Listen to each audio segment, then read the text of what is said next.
साथियों नमस्कार, कैसे हैं आप सब लोग। साथियों आज हम पढ़ने वाले हैं सेक्शन 72 BNS को और सेक्शन 73 BNS को। काफ़ी इंपॉर्टेंट सेक्शंस हैं, प्रैक्टिकल इनका एप्लीकेशन है। और कई बार आपने ये देखा होगा कि रेप के संबंध में जो विक्टिम हैं या रेप के संबंध में जो अक्यूज़ड हैं उनके बारे में मीडिया बड़ा ही चस्का लेके जो है छापती है कि फ़ला फ़ला व्यक्ति रेप में जो है अरेस्ट हो गया, या फ़ला फ़ला व्यक्ति जो है दुष्कर्म में जो है इन्वॉल्व पाया गया, या फ़ला फ़ला व्यक्ति ने किसी विदेशी महिला का बलात्कार कर दिया, एक्सेट्रा एक्सेट्रा। तो जब ये खबरें छपती हैं तो अपराध हुआ या नहीं हुआ वो तो बात की बात है, पर उस कंसर्न विक्टिम या उस कंसर्न अक्यूज़ को ये इतना प्रताड़ित कर देते हैं कि वो समाज में शक्ल तक नहीं दिखा पाते। सबसे इम्पोर्टेंट बात यह है कि जहाँ सरकार एक और बात करती है रिहेबिलिटेशन की, वहीं दूसरी ओर ये मीडिया सिर्फ अपने फ़ायदे के लिए या अपने TRP के लिए किसी को नहीं बख्शती है। अगर मीडिया पर्सनल ऐसा करते हुए पाए जाते हैं तो उनके विरुद्ध सख्त कानूनी कार्रवाई करें। और आजकल क्या कुछ बरसाती मेंढक मीडिया रूप में बाहर निकल आते हैं जिनके पास प्रॉपर जो है लाइसेंस नहीं है प्रेस काउंसिल ऑफ इंडिया का, और उसके बावजूद भी ये यूट्यूब चैनल खोल के और उसमें इस तरह की खबरों को जो है छापते हैं ताकि लोग अधिक से अधिक उनके चैनल को जो है सब्सक्राइब करें और सब्सक्रिप्शन के बेसिस पे जो है उनको अनावश्यक जो है फ़ायदा पहुँचे।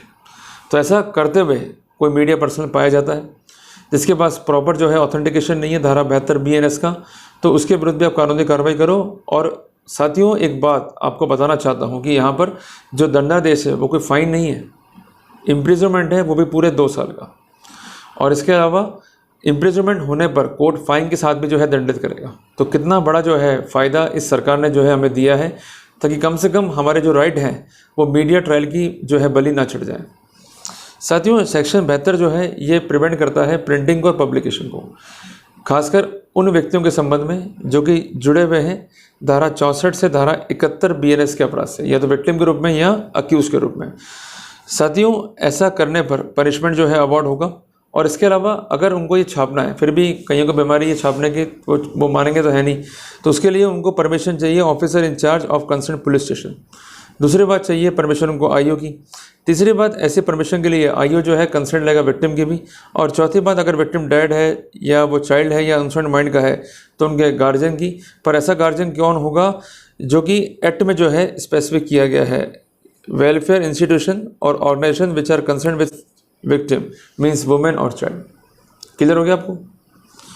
साथियों यहाँ पर एक बात लिखी गई है कि ऐसे वेलफेयर इंस्टीट्यूशन और संस्थान they must be recognised as per law.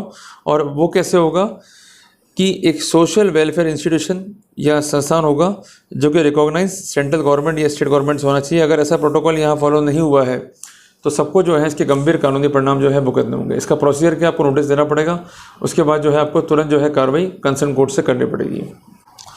साथियों सेक्शन 73 जो है ये कहता है कि प्रिंटिंग और publishing any matter regarding to court proceeding without permission, कि ऐसे मैटर जो कि कंसर्न है धारा 72 से उनके संबंध में पब्लिकेशन है किसी भी प्रोसीडिंग का जो कि कोर्ट प्रोसीडिंग है और कोर्ट की परमिशन नहीं ली गई है, तो ऐसी स्थिति में ऐसा करने वाला व्यक्ति जो है जिम्मेदार होगा और उसको भी इम्प्रूवमेंट जो है अवार्ड होगा up to 2 years and with fine also. और प्रिंटिंग और publication of judgement of high court और सुप्रीम कोर्ट इस कैटेगरी से जो है बाहर किए गए उनको जो है छापा जा सकता है। बट छापने का मतलब ये नहीं कि जो मर्जी लिख दिया या गलत सलत जो है इंटरप्रिटेशन कर दिया। सही चीज़ जो है रिप्रोड्यूस करनी पड़ेगी। अगर वो सही चीज़ नहीं है और मैनिपुलेशंस करते हुए जो है पब्लिकेशंस किए गए हैं तो वहाँ पर कंसर्न संस्थान को इसका परिणाम जो है वो भुगतना पड़ेगा। साथियों नेक्स्ट टॉपिक पर जो है हम पढ़ेंगे criminal force and assault against women, जिसमें किसी महिला को छेड़ दिया या उसका पीछा करा, इस तरह के अपराध को जो है शामिल किया गया है। तो साथियों आप जो है सेक्शन 74 से पढ़ के आइएगा ताकि उसको जो है हम डिस्कस कर सकें। टिल देन जय हिंद जय भारत।